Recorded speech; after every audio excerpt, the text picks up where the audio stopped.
आज हम स्टडी करेंगे electric resistance and resistivity. Electric resistance क्या होता है और रेजिस्टिविटी क्या होता है, इनके बारे में हम स्टडी करेंगे। तो स्टार्ट करते हैं।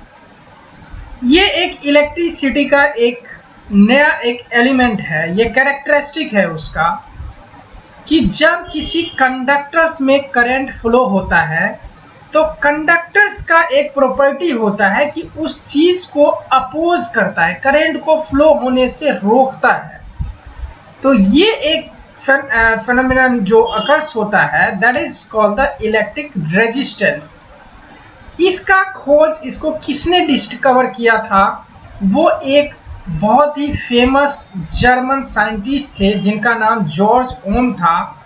वो 1827 इन 1827 उन्होंने इस चीज को एक्सपेरिमेंटली इसको डिस्कवर किया था और इसको एनालिसिस करके पब्लिश किया था एक मैगजीन में। वो क्या था, उनका जो एक्सपेरिमेंट जो था इसके ऊपर, वो क्या था वो चीज हम देखते हैं। According to the Ohm's law, the electric current flowing through a conductor is directly proportional to the potential difference. जी हाँ, this is the very important. Across its end, provided the physical condition, temperature, dimension, pressure of the conductors remains the same. ये कहता है कि किसी भी conductors के अंदर electric current जो फ्लो होता है वो डायरेक्टली प्रोपोर्शनल टू होता है वोल्टेज पोटेंशियल डिफरेंस का, यानी I is directly proportional to V। तो it means V is directly proportional to I। Condition, कुछ जो फिजिकल क्वांटिटी कंडीशंस जो है वो सेम होना चाहिए, अनचेंज होना चाहिए, वो चेंज नहीं होना चाहिए। जैसे कि temperature remains constant and dimensions of the conductors is remains constant, pressure constant, then तब ये वैलिड होगा I is directly proportional to V और V is directly proportional to I। अब V is directly proportional to I, एक constant आएगा, proportionality हटेगा तो V is equal to IR। तो R is called proportionality constant, that is called the resistance. जी हाँ, this is called the resistance. V is voltage, I is current, R is resistance। Resistance basically होता क्या है? Resistance of a conductor is the property of the conductor oppose the flow of charge through it, जो हम पहले discuss कर चुके हैं। Resistance of conductor is said to be 1 ohm. Yes, ohm जो है इसका यूनिट जो होता है ओम होता है, इन्हीं के नाम पे इसका यूनिट पड़ा। 1 ohm is equal to 1 volt. जैसे कि V is equal to IR हमने पढ़ा था, तो R is equal to V upon में I। तो अगर 1 ओम कितने के बराबर होगा? जब 1 वोल्ट इसका पोटेंशियल डिफरेंस हो, 1 एम्पियर करंट होगा, तो इट मीन्स 1 ओम रेजिस्टेंस होगा। जी हाँ। इसके बाद आता है एक टर्म है रेजिस्टिविटी। ये बहुत इंपॉर्टेंट पॉइंट है इसके अंदर। Generally the property of electrical device to oppose the flow of electric current is called resistance of the wire. कोई भी, जी हाँ, जो डिस्कस किया था हमने, V is equal to IR। जो इसके अंदर रेजिस्टेंस जो है कुछ और क्वांटिटी पे डिपेंड करती है। ये रेजिस्टेंस जो है किसी मटेरियल्स के उसके फिजिकल क्वांटिटी पे भी डिपेंड करती है। तो कैसे? जैसे दिस इज द एक कंडक्टर्स है, ये एक कंडक्टर है, दिस इज द कंडक्टर, ये इसका लेंथ हो गया L, ये जो है इसका क्रॉस सेक्शन एरिया, यानी ये वाला एरिया जो है this is the cross section area. तो R is directly proportional to L होता है और R जो है inversely proportional to cross section area. ठीक है, इसके बाद अगर हम दोनों को कंबाइन करते हैं तो क्या होगा कि R is directly proportional to L upon में A। फिर इसमें एक प्रोपोर्शनलिटी कांस्टेंट आएगा, तो R is equal to rho L upon में A। यहाँ पे rho is called the resistivity. This is the resistivity. It is depend upon the nature of the materials. ये materials के nature पे depend करता है। तो सबसे पहले ये हम जानते हैं कि किसी भी कंडक्टर्स के अंदर रेजिस्टेंस जो है उसके लेंथ पे डिपेंड करता है। यानी कोई वायर है, कॉपर वायर है, एल्युमिनियम वायर है, जितना लंबा वायर अगर हम खींचेंगे, जितना भी लंबा वायर होगा तो उसके अंदर उतना ज़्यादा रेजिस्टेंस होगा, उसके अंदर करंट आसानी से करंट को वो अपोज करेगा फ्लो होने से। दूसरा, इसमें जितना ज़्यादा क्रॉस सेक्शन एरिया होगा, जितना ज़्यादा क्रॉस सेक्शन एरिया होगा तो उतना इजीली जो है करंट फ्लो होगा, उसके अंदर रेजिस्टेंस कम होगा, यानी करंट को उसको कम रोकेगा, उसको ऑब्स्ट्रक्ट कम करेगा। और क्रॉस सेक्शन एरिया कम होगा तो फ्लो होने से रोकेगा। तो ये दो चीज, रेजिस्टेंस जो है इसका फिजिकल डायमेंशन पे डिपेंड करता है कि length and cross section area.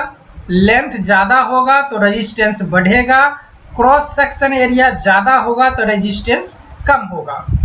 और ये एक टर्म आता है रेजिस्टिविटी। रेजिस्टिविटी क्या होता है, इसको कैसे हम डिफाइन कर सकते हैं? Resistivity is a defined as resistance of unit length and unit area of cross section area of conductor. जी हाँ, अब जैसे कि हमने अभी देखा था कि R is equal to L upon में A और ये resistivity. Resistivity is defined as resistance of unit length. किसी भी रेजिस्टेंस, ये जो लेंथ है, अगर हम 1 मीटर यूनिट ले लें, 1 मीटर, और इसका क्रॉस सेक्शन एरिया जो है 1 मीटर स्क्वायर ले लें, तो क्या हो जाएगा? R is equal to rho. R is equal to rho. इसको हम स्पेसिफिक रेजिस्टेंस कहते हैं। स्पेसिफिक रेजिस्टेंस, स्पेसिफिक टर्म जो है किसी भी चीज में फिजिक्स के अंदर हम देखते हैं कि यूनिट चीज के लिए यूज होता है, जैसे unit length, unit cross section area. तो इस वजह से स्पेसिफिक रेजिस्टेंस यानी यूनिट लेंथ और यूनिट क्रॉस सेक्शन एरिया पे अगर जो भी रेजिस्टेंस आएगा, that is called the specific resistance, और उसको हम रेजिस्टिविटी कहते हैं। अब रेजिस्टिविटी एक टर्म, जैसे कि इसकी इंपोर्टेंस को हम देखते हैं, ये कॉपर का मेटल है, मटेरियल्स है, ये कॉपर है, और ये जो है सिल्वर है। अब हम कहते हैं कि ज्यादा कंडक्टिंग मटेरियल्स कौन सा है, बढ़िया मटेरियल्स कौन सा है, एक गुड कंडक्टर कौन सा होगा? गुड कंडक्टर वही होगा जिसमें रेजिस्टेंस कम होगा। अब हम इसका लेंथ अगर बढ़ा दे, वैसे जनरली गुड कंडक्टर जैसे कि हम सिल्वर मानते हैं, सिल्वर है, लेकिन अगर सिल्वर का अगर लेंथ बढ़ा दे तो रेजिस्टेंस ऑटोमेटिक बढ़ जाएगा। अगर सिल्वर का, क्योंकि R is directly proportional to L, length इसका बढ़ा दे तो बढ़ जाएगा। तो इसलिए इसको हम क्या करते हैं कि दोनों मटेरियल्स का, कॉपर और सिल्वर का यूनिट लेंथ, इसका भी 1 मीटर और इसका भी 1 मीटर, इसका भी 1 metre square cross section area, इसका भी 1 metre square cross section area, 1 metre length लेते हैं, 1 मीटर लेंथ लेते हैं। अब हम देखते हैं इन दोनों में किसका रेजिस्टेंस ज़्यादा है, किसका कम है। तो वो हम स्पेसिफिक रेजिस्टेंस निकालेंगे और वो हो जाएगा resistivity of the materials. Resistivity unit और यूनिट क्रॉस सेक्शन एरिया पे लेते हैं। तो रेजिस्टिविटी जिसका ज़्यादा होगा, जिस मटेरियल्स का, तो वो मटेरियल्स उतना ही बैड कंडक्टर होगा जितना ज़्यादा होगा। तो सिल्वर का जनरली कम होता है, जैसे कि अभी बात हम करेंगे। Unit the SI unit of resistivity, since the SI unit of resistance R SI unit, वही R इज इक्वल टू क्या होता है, रो L अपॉन में A, ये क्या हो जाएगा मीटर, ये क्या हो जाएगा मीटर स्क्वायर, और यहाँ पे रेजिस्टेंस का क्या होता है, ओम होता है, इज इक्वल टू, ये मीटर से ये मीटर कट जाएगा, यहाँ पे मीटर बच जाएगा, ये मीटर यहाँ आ जाएगा, और ये रो इज इक्वल टू, ये आ जाएगा इसका यूनिट ओम मीटर। इसको क्या कहते हैं, रोहो ओम मीटर। इसका जो है रेजिस्टिविटी होगा, इसको हम रहो इज कॉल्ड द रेजिस्टिविटी और specific resistance of the material. इसका यूनिट क्या, इसको क्या कहते हैं, जैसे रेजिस्टेंस को ओम, इसको रहो से डिनोट करते हैं, और ये स्पेसिफिक रेजिस्टेंस होता है जैसे कि हम पहले डिस्कस कर चुके हैं। Thus the SI unit of resistivity is ohm metre. Materials having resistivity in the range, किस रेंज तक होता है, 10 to the power -8 ohm metre to 10 to the power -6 metre ohm तक का रेजिस्टिविटी होता है मटेरियल्स का। सिल्वर का जो रेजिस्टिविटी होता है ये इतना होता है 1.60 into 10 to the power -8 ohm metre, and copper का इससे थोड़ा सा ज़्यादा होता है 1.62 10 to the power -8 ohm metre होता है। Rubber glass are very good insulator, they have resistivity in the order of 10 to the power 12 ohm metre to the 10 to the power 17 ohm metre. बहुत ज़्यादा इसका रेजिस्टिविटी होता है। Resistivity of material very with the temperature, इसका जो है temperature के साथ वेरी होता है।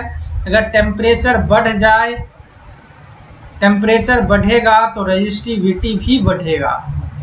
जी हाँ, इस वजह से टेम्परेचर अगर बढ़ेगा तो रेजिस्टेंस भी बढ़ेगा मटेरियल्स का। तो ये है रेजिस्टिविटी। कुछ मटेरियल्स का हम रेजिस्टिविटी देखते हैं, जैसे कि कुछ सिल्वर का, जैसे अभी देख चुके हैं कॉपर, एल्युमिनियम, ये सारे मटेरियल्स हैं जिनके रेजिस्टिविटी दिया हुआ है एक सीरीज में। तो इस हिसाब से हम देख सकते हैं कि जिसका सबसे टॉप पे जो है सिल्वर, इसका सबसे कम है, कॉपर का उसके बाद, एल्युमिनियम उसके बाद, तो यहाँ से बढ़ता जा रहा है रेजिस्टिविटी, और रेजिस्टिविटी बढ़ता जा रहा है, वह कंडक्टिविटी जो है घटता जा रहा है। रेजिस्टिविटी बढ़ रहा है, कंडक्टिविटी घट रहा है, ये दोनों आपस में रिवर्स होता है एक दूसरे का। उसके बाद factor affecting the resistance of a conductor, conductor का जो रेजिस्टेंस होता है किसी भी कंडक्टर्स का, किस चीज़ पे डिपेंड करता है। There are 4 factor that influence the resistance in the conductor. जी हाँ, कंडक्टर्स में 4 ऐसे मोस्ट इंपोर्टेंट फैक्टर है जिससे किसी भी कंडक्टर्स का रेजिस्टेंस डिपेंड करता है। वो क्या है वो देखते हैं। पहला, resistivity. Resistance depend upon the resistivity. ठीक है, पहले भी हम कह चुके हैं रेजिस्टेंस जो है रेजिस्टिविटी पे डिपेंड करता है। जैसे कॉपर, एल्युमिनियम, इन सब का वो मटेरियल्स का एक प्रॉपर्टी होता है रेजिस्टिविटी। सिल्वर का कुछ होगा, कॉपर का कुछ होगा। इसी वजह से कंडक्टिविटी जो है मटेरियल्स का डिपेंड करता है, वेरी करता है। तो resistivity is resistance depend upon the resistivity is proportionality constant depend upon the nature of the substance and temperature। ये नेचर ऑफ सब्सटेंस किसी मटेरियल पर रेजिस्टिविटी भी डिपेंड करता है, और टेम्परेचर की बात किया था हमने अभी, 2 चीज पे रेजिस्टिविटी डिपेंड करता है। पहला, नेचर ऑफ सब्सटेंसेस, सिल्वर का अलग होगा, कॉपर का अलग होगा, एल्युमिनियम का अलग होगा, और दूसरा टेम्परेचर पे डिपेंड करता है। तो रेजिस्टिविटी फर्स्ट जो है फैक्टर कि resistance of the conductor depend upon the resistivity. दूसरी बात, temperature. As the temperature increase the value of resistivity increase. पहले बताया था अभी हमने कि rho is directly proportional to T. Resistivity directly proportional होता है टेम्परेचर का। अगर टेम्परेचर बढ़ जाए तो रेजिस्टिविटी भी बढ़ेगा। So the resistance increase in case of conductor और simply metal। तो अगर टेम्परेचर अगर बढ़ जाता है किसी भी मिट्टी कंडक्टर्स का तो उसका रेजिस्टेंस जो है बढ़ जाता है, क्योंकि रेजिस्टिविटी बढ़ जाता है, और रेजिस्टिविटी बढ़ेगा तो ऑलरेडी रेजिस्टेंस बढ़ ही जाएगा। तीसरा फैक्टर, लेंथ, जो अभी डिस्कस कर चुके हैं हमने। R is equal to L upon A resistivity. अगर लेंथ बढ़ता है तो रेजिस्टेंस भी बढ़ेगा। Resistance is directly proportional to the length of the material, so the length increase the value of resistance increase.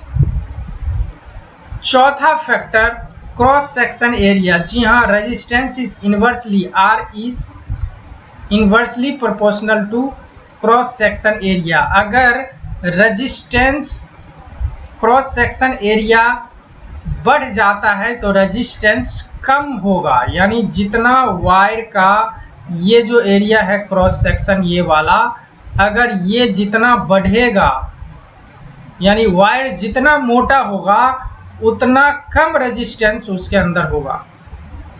तो इसलिए क्रॉस सेक्शन एरिया अगर बढ़ जाता है तो रेजिस्टेंस कम होगा, क्रॉस सेक्शन एरिया कम होता है तो रेजिस्टेंस बढ़ जाता है।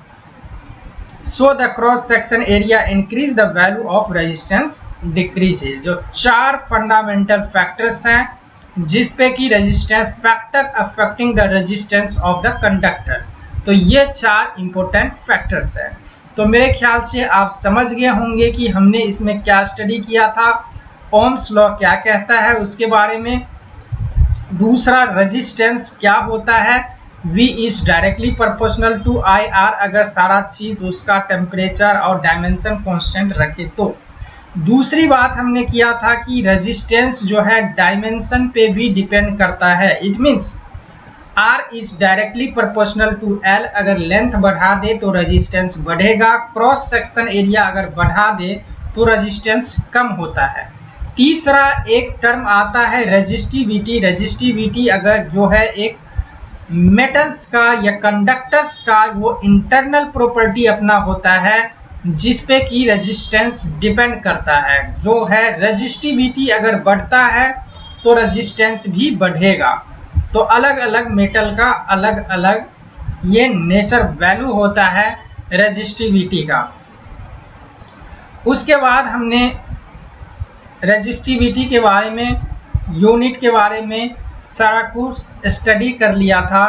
उसके बाद रेजिस्टिविटी सीरीज का कुछ चार्ट हमने देखा था। सिल्वर बेस्ड कंडक्टर्स, उसका रेजिस्टिविटी सबसे कम होता है। उसके बाद factor affecting the resistance of the conductor, जो 4 फैक्टर है, resistivity, temperature, length and cross section area. तो हमारा जो है लेक्चर आज के लिए बस इतना ही। रेजिस्टेंस एंड रेजिस्टिविटी का ये कॉन्सेप्ट है। फिर न्यू चैप्टर वीडियो में हम फिर से देखेंगे कि इसके ऊपर कैसे एक आध न्यूमेरिकल बनता है, वो उसके बारे में हम डिस्कस करेंगे। तब तक के लिए अभी इतना ही। Thank you very much.